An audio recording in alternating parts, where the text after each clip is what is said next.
And welcome back to Coast. George Norrie with you. Teresa Chung back with us, spiritual author, public speaker, regarded as one of the world's leading dream decoders.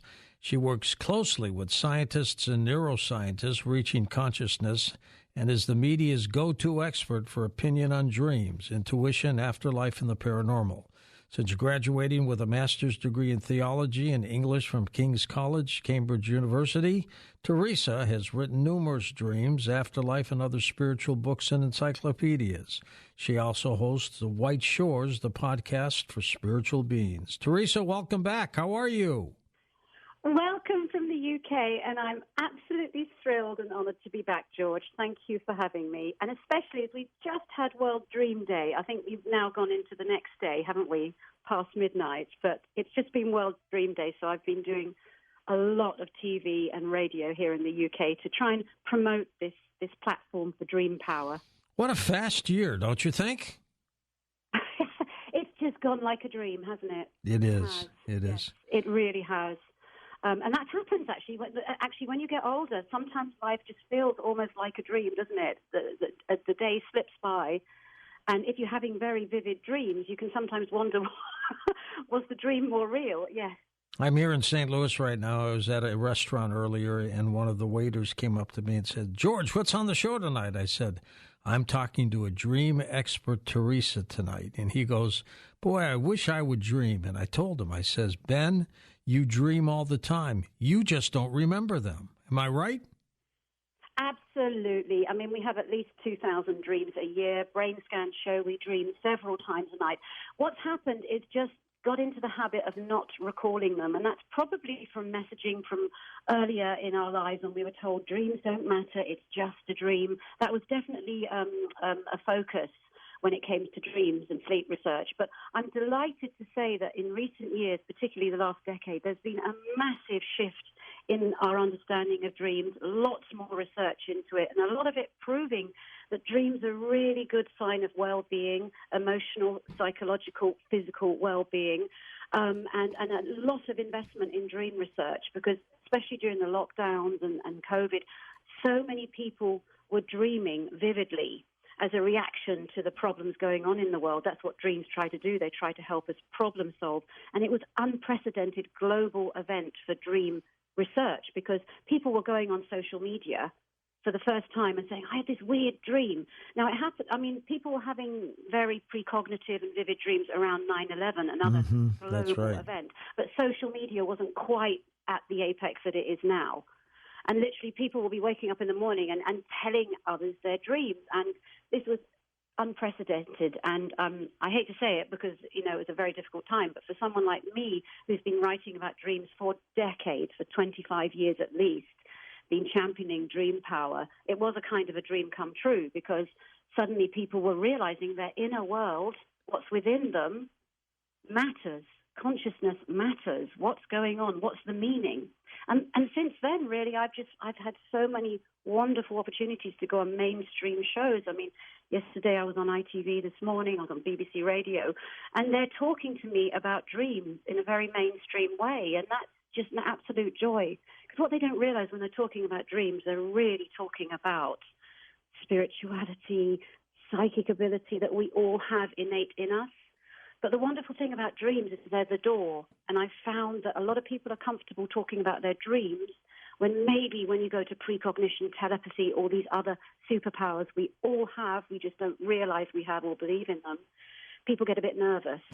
So I've found that dreams are the door, the way to open people up to the possibility that there's so much more to us than meets the eye and we are more than our bodies.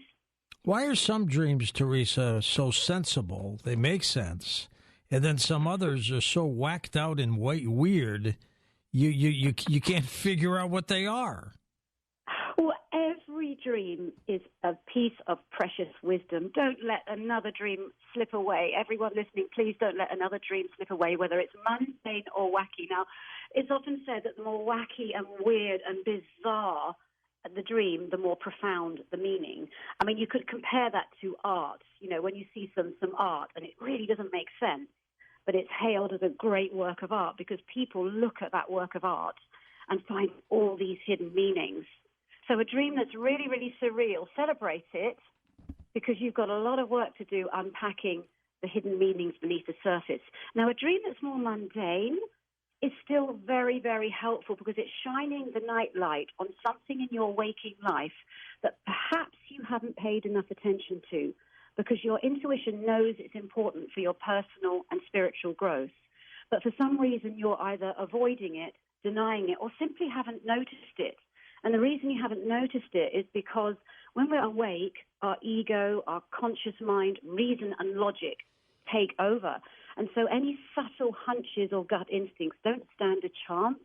What our heart wants us to know doesn't really stand a chance.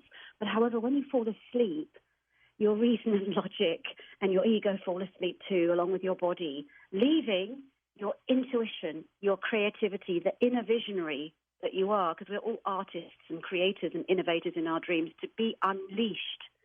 And I would love people to no longer fear that unleashing and to just write down their dreams when they wake up, get in the habit of doing that, because the more you do that, the more you're going to trigger more dream recall.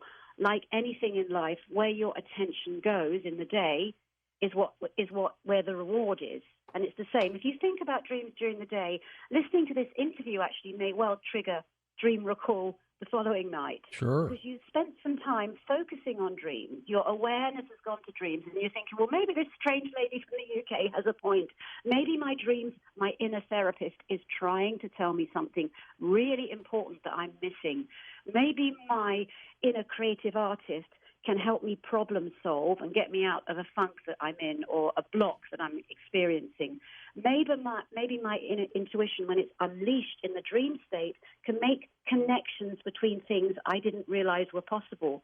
That's why so many great innovations in the world, from the speed of light, the theory of relativity, Einstein, to great literature, works of art, medical and scientific breakthroughs, many of them have come in the dream state, when the scientist, innovator, artist woke up with a dream on their mind, wrote it down, and that dream triggered connections that they would not have been able to do in the waking state.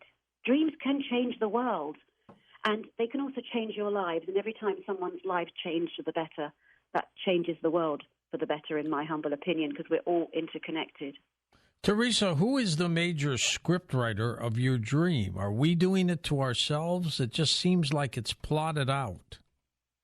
There are many schools of thought about dream interpretation, and honestly, with my academic background from Cambridge onwards, obviously I've researched and fallen in love with each school of dream interpretation. They all have tremendous value.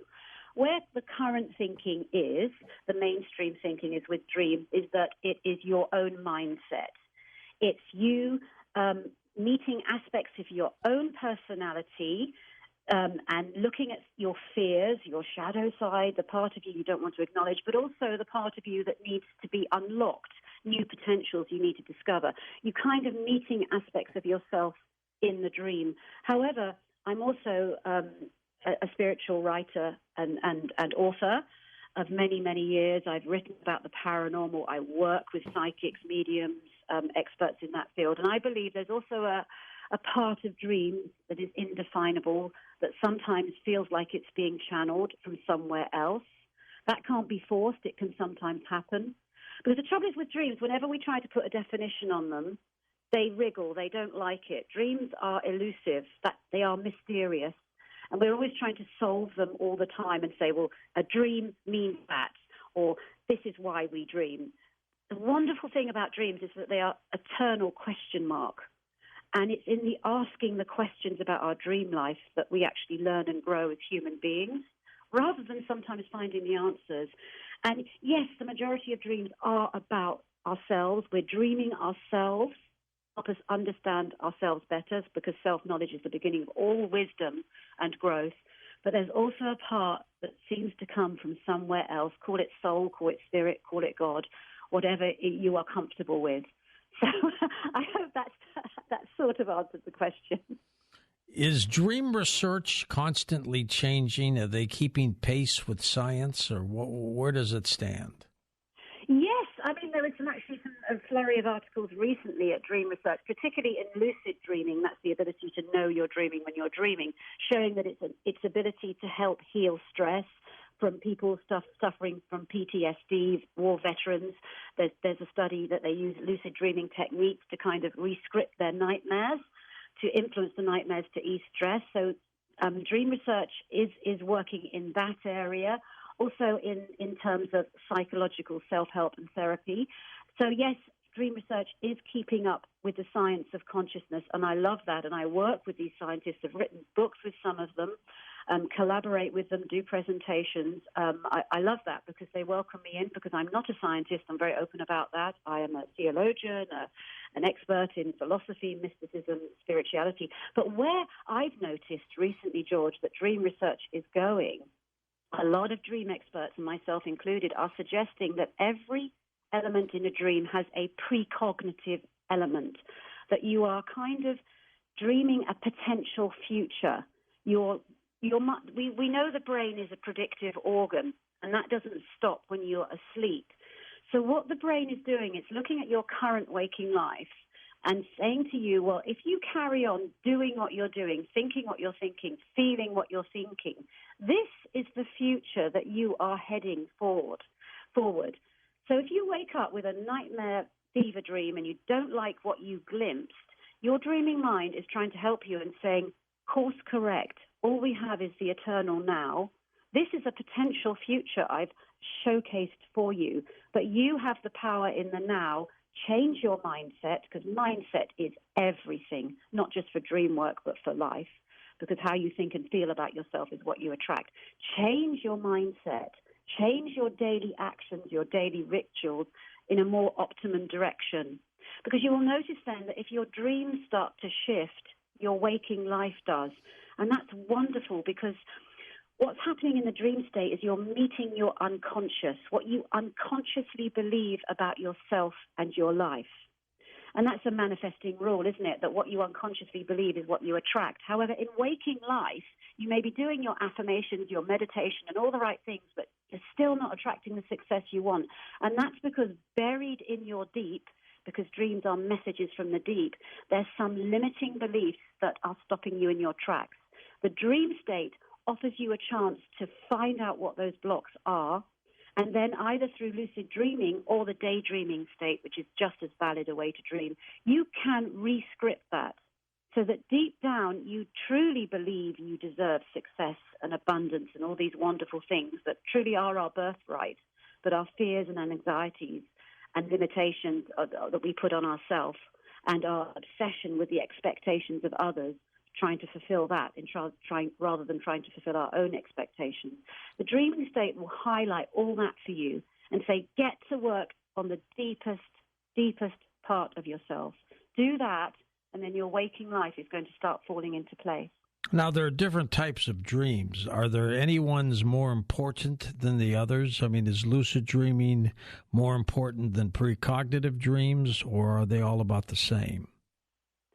So I'm going to say, I love every single dream. I think every single dream is precious wisdom from your soul. Even a nightmare? Even a nightmare, it's a transformative gift. And I tell you why. Your dreaming mind loves you so much.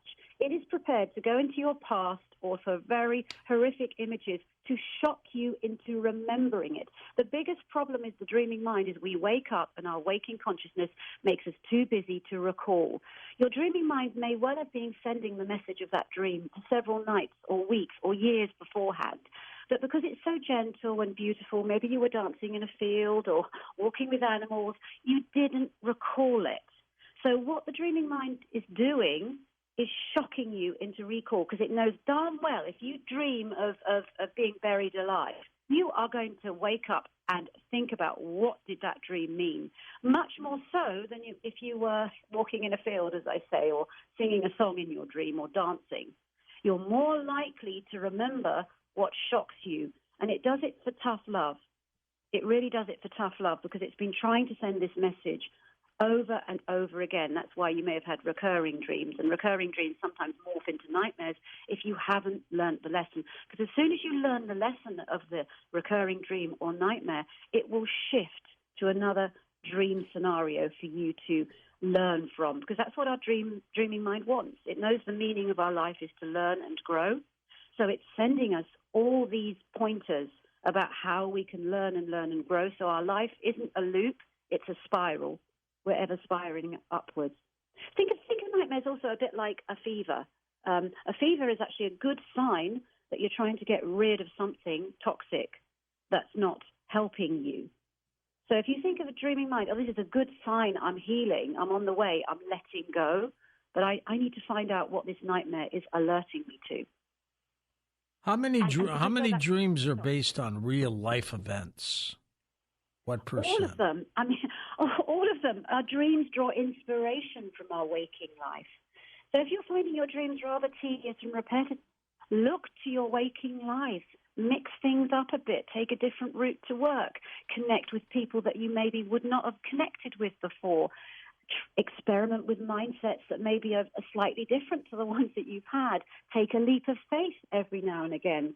Do things a little bit different. Read a great novel to up the creative part of you. As I said, when you dream, you become an artist. You meet the part of yourself, the latent artist and creative and innovator. And a lot of us in our waking life think, I'm not creative, I can't draw, I can't paint, I can't sing, I can't be artistic, I'm not good with words, etc., etc. All these limiting self-beliefs we put on ourselves. But your dreaming mind throws all that up in the air and says, nonsense, you're born with all of this within you. Go and discover it and enjoy it.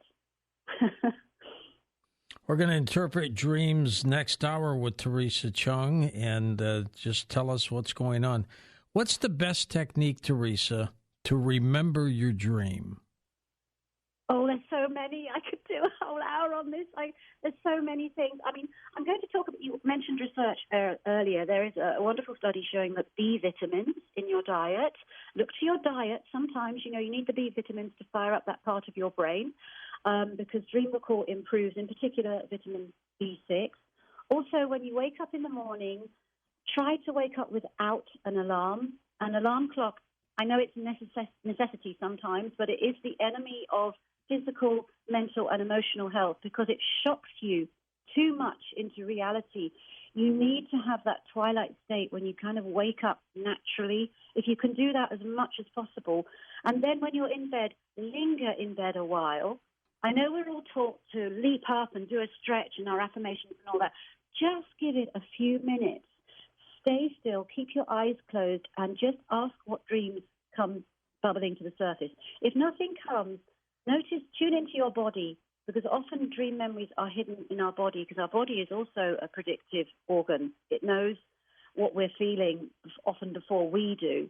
And then sit up and write down, I feel or I sense. Just start writing, and you'll often find it's almost automatic.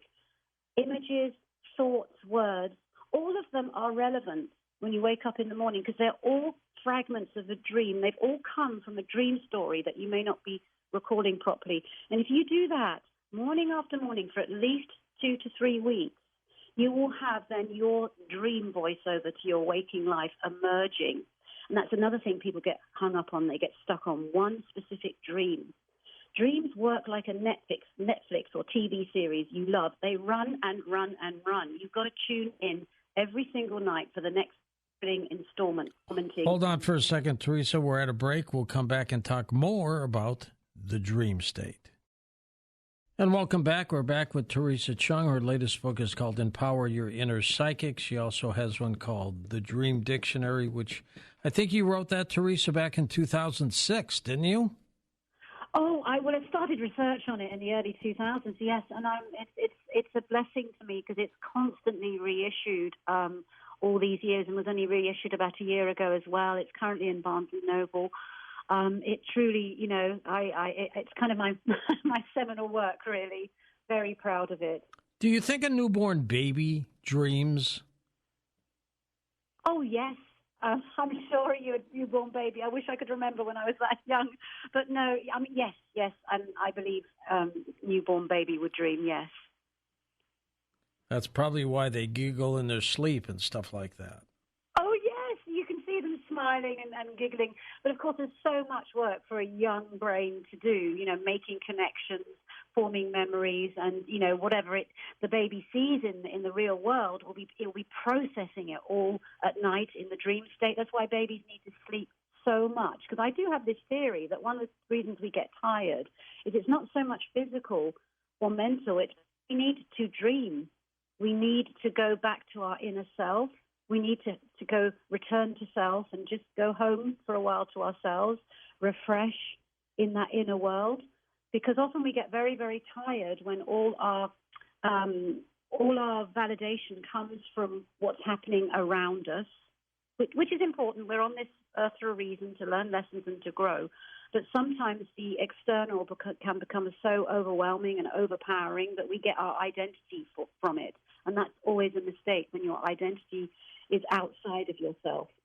I think the journey of all our lives really is a return to understanding that our inner space, what's within us, again, you could call this heart and soul, if you prefer, is where we are truly at home.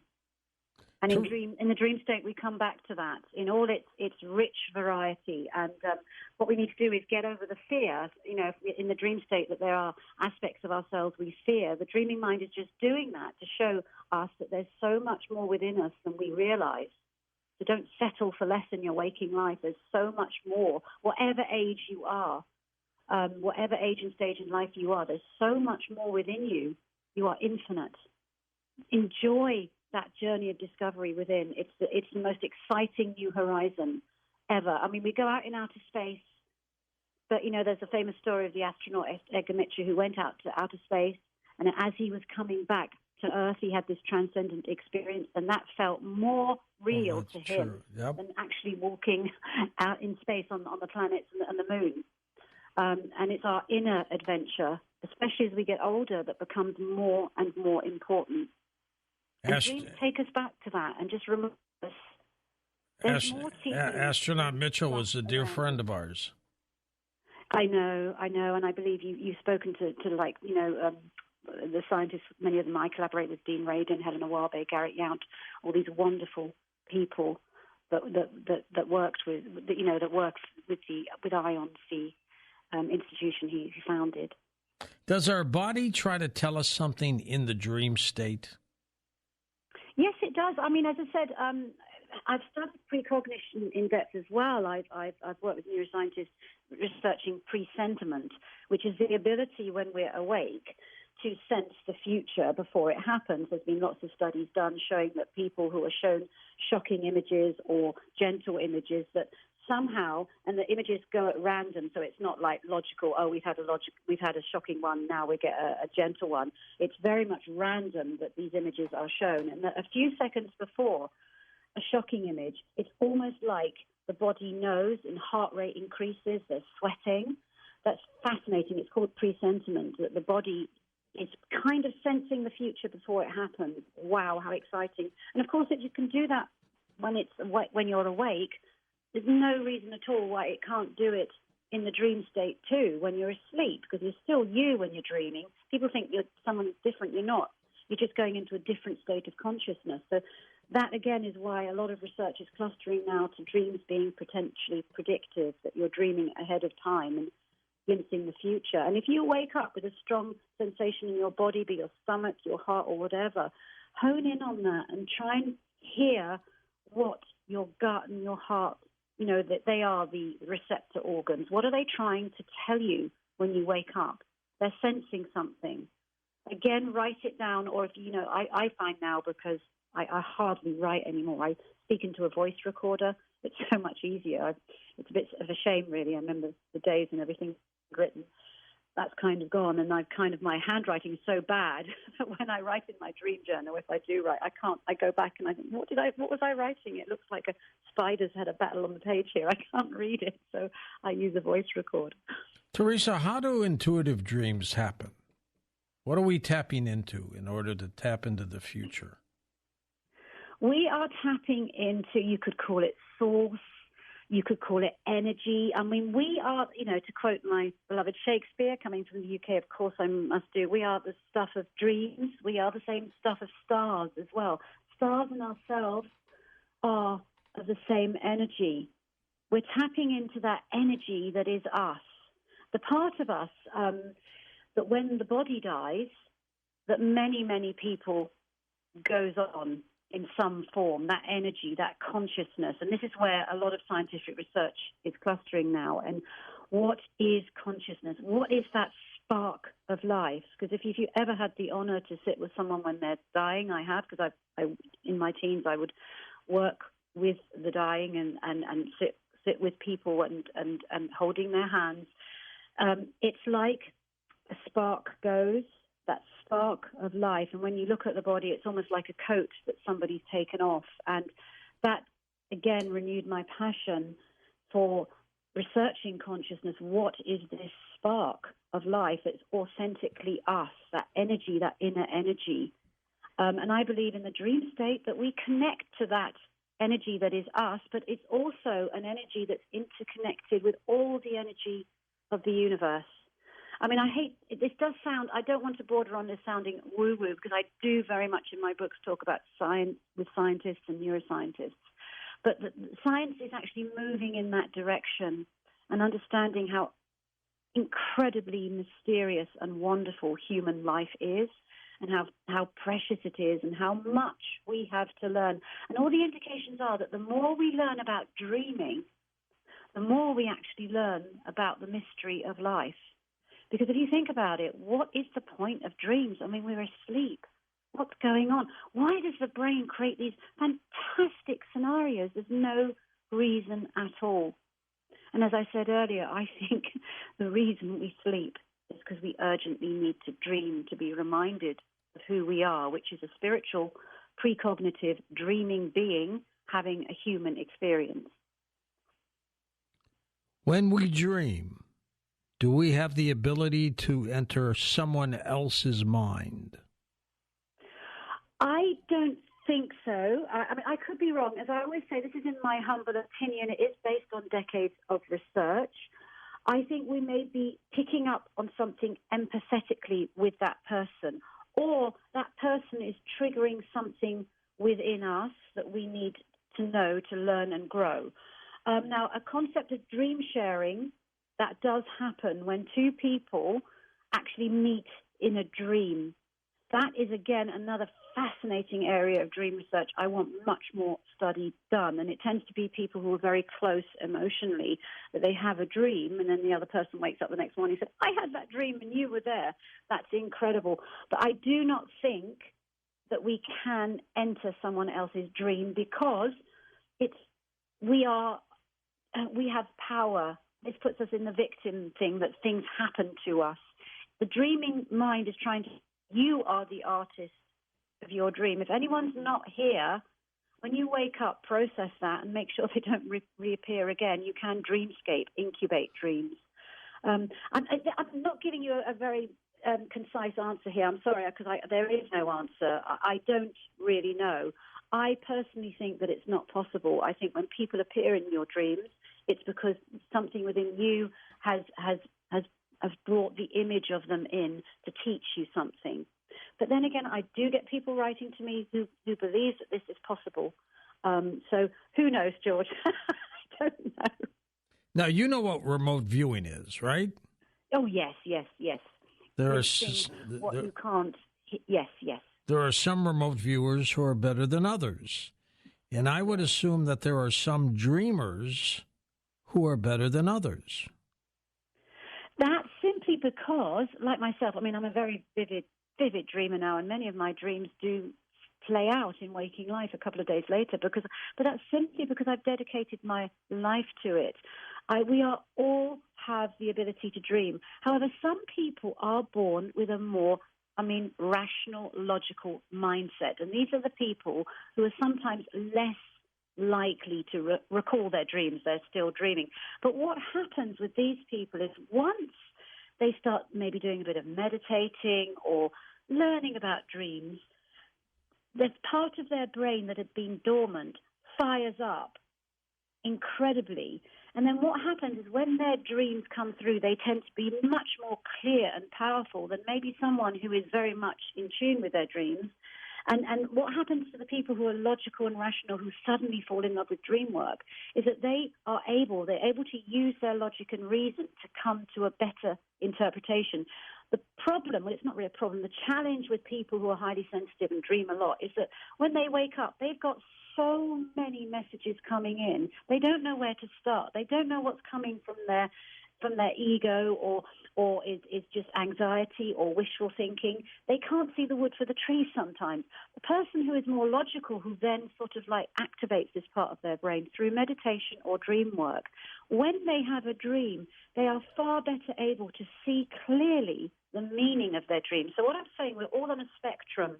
There are people who are more likely to dream than others. Their challenge is deciphering the meaning because so many come through. People lower on the spectrum who dream less and maybe too logical and rational, but once they go on a basic course of meditation or engage with their dreams, their brain fires up and they are actually more wise dream decoders, more able to see what their dreams are trying to tell them. So wherever you are on the dream recall, dreaming spectrum, and whatever age you are, there are ways around it. You just need to approach it slightly differently. Top end of the spectrum, highly sensitive, very psychic, you need to start, applying a bit of logic and reason and a heavy dose of reality to what's coming through. Lower end of the spectrum, you need to go on a course of meditation, do some introspection, reflection, start recalling your dreams, taking them seriously. But when you do that, you unlock something. Research shows this, actually, that people who say they don't dream or have any psychic experience, when they go on a basic course of meditation, suddenly something happens and they are far better able to understand these symbolic messages, these messages that come through. Hope that helps. That is so dramatic. Everybody has dream power. They just need to approach it in a slightly different way based on their personality, because we're all utterly unique. We're all similar, and dreams illustrate our shared humanity because we all dream, but we're all utterly unique as well. What about animals? Do they dream? I like to think so. I love my dogs and my cats. And you see them. My dog actually is here as a little dachshund, and he's twitching. It's probably the sound of my voice sending him to sleep. But yes, I truly believe that animals dream. I do believe that animals, they show us compassion, empathy, and they have an inner world too.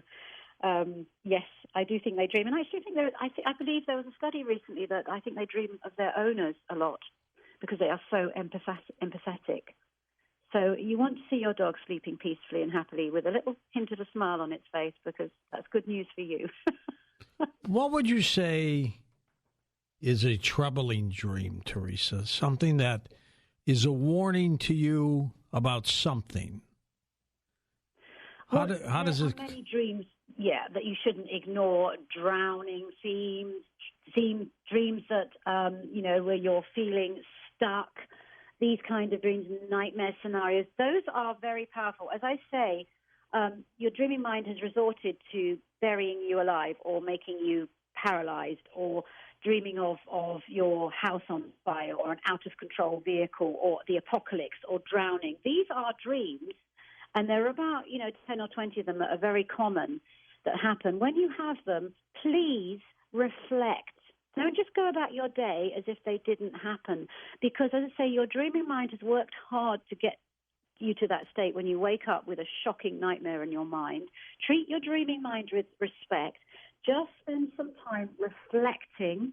Write it down. If you haven't got time to decode it, then do it later in the day, but just write it down so that you recall it. And then later in the day, just spend a few moments reflecting. Brainstorm about the symbols.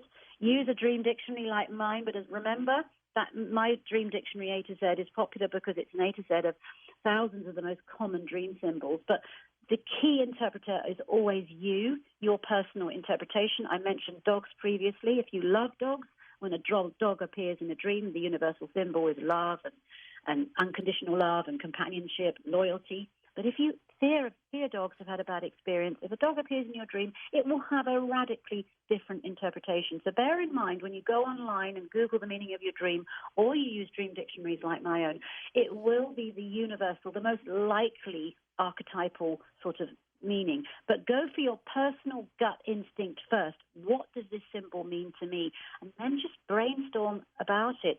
Just let your mind wander. Because, as I say, that's how some of the greatest discoveries in the world were made, simply through mind wandering. When the scientist, innovator, visionary artist just let go and allowed themselves to dream and see what connections may come. And that's what your dream is asking you to do, because you've got a shocking image, because there's something you are running away from, something that you're not acknowledging, and something that for your personal growth you urgently need to deal with. Otherwise, it's going to start moving from the nightmare into your waking life, that your waking life there's going to be disruption. Think of a nightmare as a gift. It's giving you a heads up. It's a heads-up dream. A warning sign. Teresa, we're going to take a short break. We'll come back and take phone calls with you. She will interpret dreams, and if you have just a question or two about dreams, do that too.